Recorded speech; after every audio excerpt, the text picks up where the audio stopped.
Midweek Eviction. The Big Boss Season 7 ஓட முதல் Midweek Eviction இப்போ நடக்குது. ஹாய் ஹலோ வணக்கம் மக்களே, நான் உங்கள் ரக்ஷயா. இன்னைக்கான பிக் பாஸ் ஒவ்வொரு ப்ரோமோவும் நம்ம எதிர்பார்க்காத வகையில் தான் அமைஞ்சிருக்கு. அதுலேயுமே தேர்ட் ப்ரோமோ சுத்தமாக யாருமே எதிர்பார்க்கலன்னு தான் சொல்லணும். அதாச்சும் மிட்வீக் எவிக்ஷன் தான் இன்னைக்கான பிக் பாஸ் தேர்ட் ப்ரோமோவில் அமைஞ்சிருக்கு.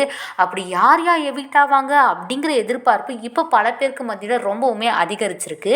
அதாச்சும் நம்மளுடைய பிக் பாஸ் அவர்கள் சில பிக்சர்லாம் கொடுத்துட்டு இந்த பிக்சரில் யாருடைய ஃபோட்டோ வரலையோ அவங்க தான் இப்போ எவிக்ட் ஆகுறாங்க அப்படிங்கிற மாதிரியான ஒரு விஷயத்த அனௌன்ஸ் பண்ணுறாரு. இதை கேட்டு ஹவுஸ்மேட்ஸ் எல்லாருமே பயங்கரமாக ஷாக்கும் ஆகுறாங்க. இதெல்லாம் அதிகபட்சம் மணி அண்ட் ரவீனாக்கு அதிகமான வாய்ப்புகள் இருக்குமோ அப்படிங்கிற தாட்டும் எழுந்திருக்கு. இதில் யார் எவிக்ட் ஆவாங்க அப்படிங்கிறத நீங்கள் நினைக்கிறீங்க, மறக்காமல் கமெண்ட் பண்ணுங்கள். அது மட்டும் இல்லை, ஆல்ரெடி ஃபஸ்ட்டு ப்ரோமோவாக இருக்கட்டும் செகண்ட் ப்ரோமோவாக இருக்கட்டும் நம்ம சுத்தமாக எதிர்பார்க்கலாம் தாங்க சொல்லணும். அதாச்சும் பூர்ணிமா மாயா இவங்க ரெண்டு பேருக்கும் தொடர்ந்து நிறைய சண்டைகள் வந்துட்டு இருந்தது. இதெல்லாம் வச்சு பார்க்கும்போது இவங்கெல்லாம் வேணும்னு சண்டை போடுறாங்களா, இல்லை கண்டென்ட் காண்டி ஏதாச்சும் சண்டை போடுறாங்களா, இல்லை அவங்களுக்குள்ளார தோராயமாகவே சண்டை நடக்குதா அப்படிங்கிறதே நம்மளால் கண்டுபிடிக்க முடியல. எதாக இருந்தாலும் வெயிட் பண்ணி தான் பார்க்கணும்.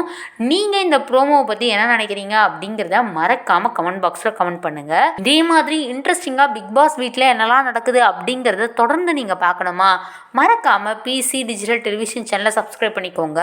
அப்படியே இந்த பெல் ஐக்கானும் கிளிக் பண்ணிக்கோங்க.